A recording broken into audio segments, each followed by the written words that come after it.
아침에 일어났는데 갑자기 한쪽 팔에 힘이 빠진다면 여러분은 어떻게 하시겠습니까? 말이 조금 어눌해졌는데 피곤해서 그런가 보다 하고 넘기시겠습니까? 눈앞이 흐릿하고 중심이 안 잡히는데 잠깐 누워있으면 괜찮아지겠지 생각하시겠습니까? 뇌졸중은 무서운 병입니다. 하지만 더 무서운 것은 뇌졸중이 왔는데도 그 신호를 알아차리지 못하고 시간을 놓치는 것입니다.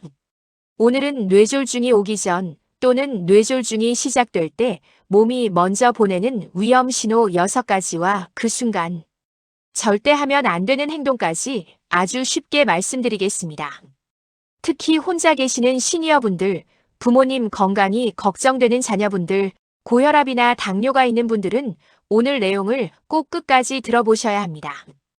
안녕하세요. 행복백스TV입니다. 오늘 내용이 도움이 되셨다면 구독과 좋아요로 함께 해주세요. 가족과 친구에게도 공유해 주시면 더 많은 분들이 편해질 수 있습니다. 행복백스TV는 과장하지 않고 실천할 수 있는 건강 습관을 쉬운 말로 전해드리겠습니다. 먼저 가장 중요한 것부터 말씀드리겠습니다. 뇌졸중은 기다려보는 병이 아닙니다. 조금 쉬면 괜찮아지겠지, 따뜻한 물 마시면 낫겠지, 손을 따면 풀리겠지, 이런 생각으로 시간을 보내면 안 됩니다. 뇌졸중은 뇌혈관이 막히거나 터지면서 뇌가 손상되는 응급질환입니다. 뇌는 피와 산소가 제대로 가지 않으면 빠르게 손상될 수 있습니다. 그래서 뇌졸중은 시간이 곧 뇌입니다. 증상이 의심되면 집에서 해결하려 하지 말고 바로 119를 불러야 합니다. 그런데 많은 분들이 이렇게 말씀하십니다. 나는 쓰러진 것도 아니고 말도 조금 되는 것 같고 팔도 아예 못 드는 건 아니었어요. 바로 그 점이 문제입니다. 뇌졸중은 꼭 영화처럼 갑자기 쓰러지는 모습으로만 오지 않습니다. 처음에는 아주 이상하고 애매하게 시작될 수 있습니다. 말이 살짝 어눌하다가 괜찮아지는 것 같고 한쪽 손에 힘이 빠졌다가 조금 돌아오는 것 같고 어지럽다가 잠깐 나아지는 것처럼 느껴질 수 있습니다. 그런데 좋아진 것 같다고 안심하면 안 됩니다. 잠깐 나타났다가 사라지는 증상도 뇌혈관이 위험하다는 신호일 수 있습니다. 오늘은 어려운 의학 용어 대신 집에서 바로 알아차릴 수 있도록 쉽게 말씀드리겠습니다. 첫 번째 신호는 얼굴입니다. 거울을 봤는데 얼굴 한쪽이 처져 보이거나 웃었을 때 입꼬리가 한쪽만 올라가지 않는다면 조심하셔야 합니다. 평소에는 멀쩡하던 얼굴이 갑자기 비대칭으로 보이는 경우입니다.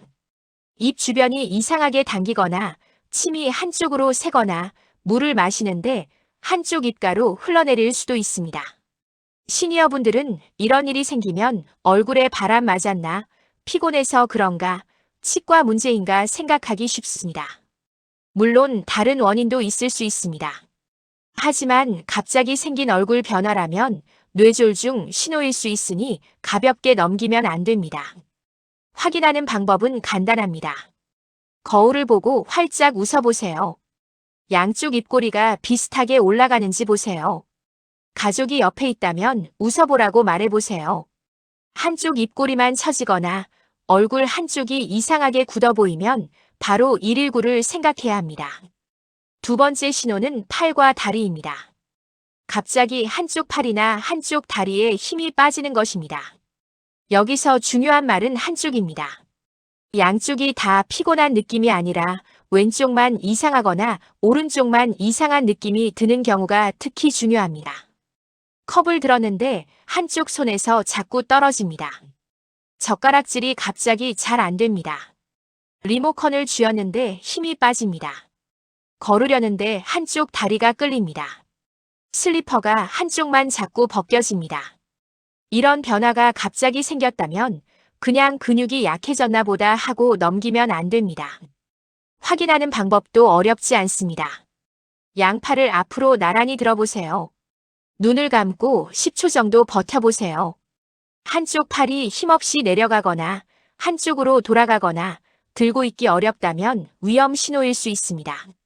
다리도 마찬가지입니다.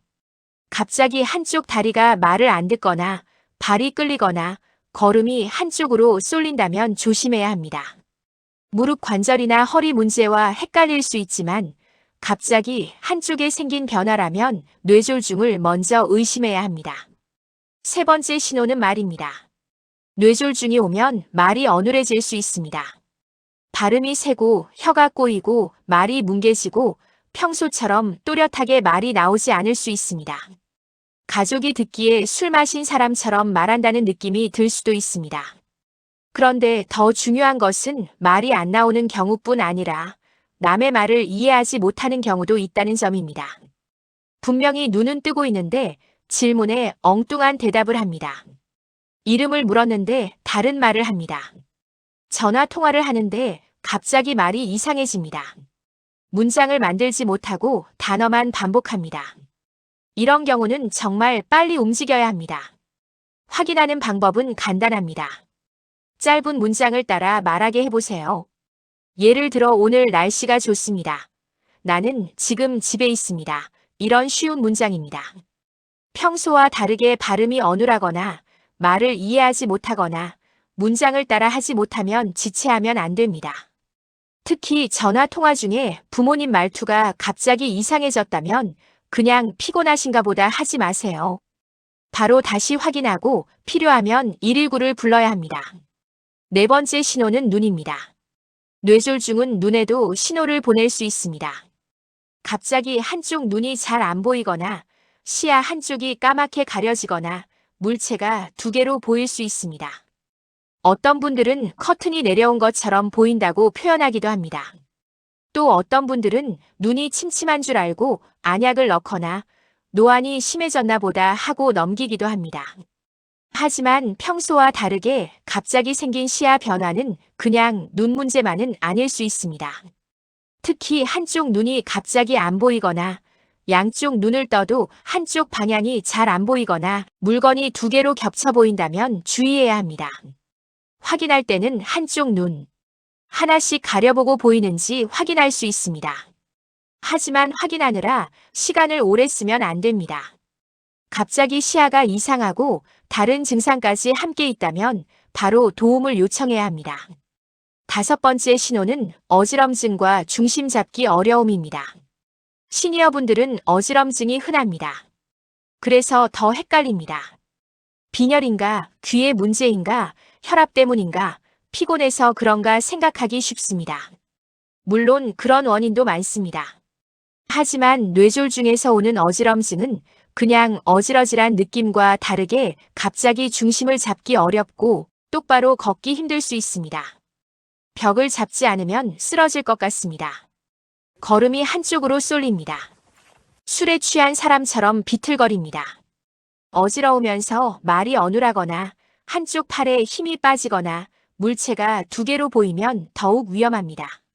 이럴 때는 혼자 화장실에 가려고 하거나 혼자 병원에 가려고 운전하면 안 됩니다. 넘어질 위험도 있고 운전 중 더 큰 사고가 날 수도 있습니다. 어지럼증이 갑자기 심하고 평소와 다르다면 누워서 버티기보다 바로 도움을 요청해야 합니다. 여섯 번째 신호는 갑작스럽고 심한 두통입니다. 특히 평생 겪어보지 못한 아주 심한 두통이 갑자기 시작됐다면 조심해야 합니다. 그냥 머리가 묵직한 정도가 아니라 머리를 망치로 맞은 것처럼 아프거나 갑자기 번개 치듯이 심한 통증이 올 수 있습니다. 구토가 함께 나오거나 의식이 흐려지거나 목이 뻣뻣하거나 말과 팔다리 이상이 같이 나타난다면 더욱 위험합니다. 시니어분들은 두통이 오면 진통제부터 찾는 경우가 많습니다. 하지만 평소와 전혀 다른 두통, 갑자기 시작된 극심한 두통은 진통제로 버티면 안 됩니다. 이런 두통은 반드시 빨리 진료가 필요할 수 있습니다. 지금까지 6가지 신호를 말씀드렸습니다. 얼굴이 한쪽으로 처지는지, 한쪽 팔이나 다리에 힘이 빠지는지, 말이 어눌해지거나 말을 이해하지 못하는지, 눈이 갑자기 잘 안 보이거나 두 개로 보이는지, 갑자기 어지럽고 중심을 잡기 어려운지, 평생 처음 겪는 심한 두통이 갑자기 오는지, 이 6가지 중 하나라도 갑자기 나타난다면 뇌졸중을 의심해야 합니다. 여기서 중요한 것은 갑자기입니다. 어제도 그랬고 몇 년 전부터 그랬고 천천히 나빠진 것과는 다릅니다. 방금 전까지 괜찮다가 갑자기 이상해지는 변화가 중요합니다. 그럼 이런 신호가 보였을 때 어떻게 해야 할까요? 첫째, 바로 시간을 확인하세요. 몇 시 몇 분에 증상이 시작됐는지 기억하는 것이 중요합니다. 아침에 일어나 보니 이미 이상했다면 마지막으로 멀쩡했던 시간이 언제인지 생각해야 합니다. 예를 들어 밤 10시에 멀쩡히 주무셨고 아침 6시에 이상했다면 마지막으로 정상인 것을 확인한 시간은 밤 10시입니다. 이 정보는 병원 치료에 매우 중요할 수 있습니다. 둘째, 바로 119를 부르세요. 가족에게 먼저 전화하고 자녀가 올 때까지 기다리고 택시를 부르고 직접 운전해서 가는 것은 위험할 수 있습니다. 뇌졸중은 시간이 중요한 병입니다. 119를 부르면 환자 상태를 보고 적절한 병원으로 빠르게 이동하는 데 도움이 됩니다. 셋째, 음식을 먹이지 마세요. 말이 어눌하거나 삼키는 힘이 떨어진 상태에서는 물이나 음식이 기도로 넘어갈 수 있습니다. 괜찮아 보인다고 물부터 먹이거나 약을 먹이거나 한약이나 건강식품을 먹이면 안 됩니다. 넷째, 손을 따거나 주무르느라 시간을 보내지 마세요. 옛날에는 갑자기 쓰러지면 손을 따야 한다는 이야기를 많이 했습니다. 하지만 뇌졸중이 의심될 때는 그런 민간요법보다 병원 치료가 먼저입니다. 손을 따고 팔다리를 주무르고 기다리는 동안 중요한 시간이 지나갈 수 있습니다. 다섯째, 증상이 좋아졌다고 취소하지 마세요. 조금 전까지 말이 이상했는데 지금은 괜찮아졌다고 해서 완전히 안전한 것은 아닙니다. 잠깐 막혔다가 풀린 것처럼 보일 수도 있고 다시 큰 뇌졸중으로 이어질 위험도 있습니다. 그래서 증상이 사라졌더라도 꼭 진료를 받아야 합니다. 특히 시니어분들이 조심해야 할 상황이 있습니다. 아침에 일어났을 때 이상한 경우입니다. 밤새 자는 동안 증상이 시작됐을 수 있기 때문에 아침에 얼굴이 이상하거나 말이 어눌하거나 한쪽 팔다리에 힘이 없다면 절대 그냥 하루를 시작하면 안 됩니다. 아침이라 병원 문 열 때까지 기다리자, 자녀가 출근 준비하니까 조금 있다 전화하자 이런 생각은 위험합니다. 증상이 의심되면 시간과 상관없이 119입니다. 또 하나는 혼자 있을 때입니다. 혼자 계시는 분들은 갑자기 몸이 이상할 때 참고 넘기기 쉽습니다. 자식들에게 패 끼치기 싫어서 이웃에게 민폐 같아서 병원 가면 별것 아니라고 할까봐 그냥 버티는 분들이 많습니다. 하지만 뇌졸중은 참는다고 좋아지는 병이 아닙니다. 오히려 빨리 움직일수록 후유증을 줄일 기회가 생깁니다. 혼자 사시는 분들은 휴대폰을 늘 가까이에 두세요. 자주 연락하는 가족 번호를 즐겨찾기에 넣어두세요. 위급할 때 누를 수 있는 119 신고 방법도 익숙하게 해두세요. 그리고 평소 고혈압, 당뇨, 심방세동, 고지혈증이 있거나 예전에 뇌졸중을 겪은 적이 있다면 가족에게 내 병력과 먹는 약을 알려두는 것이 좋습니다. 응급 상황에서는 이런 정보가 큰 도움이 됩니다. 그렇다면 뇌졸중을 예방하려면 평소 무엇을 해야 할까요? 첫째는 혈압 관리입니다. 고혈압은 뇌졸중 위험을 높이는 중요한 요인입니다. 혈압이 높아도 증상이 없는 경우가 많습니다. 머리가 아프지 않다고 혈압이 괜찮은 것이 아닙니다. 정기적으로 혈압을 재고 약을 처방받았다면 마음대로 끊지 않는 것이 중요합니다. 둘째는 혈당 관리입니다.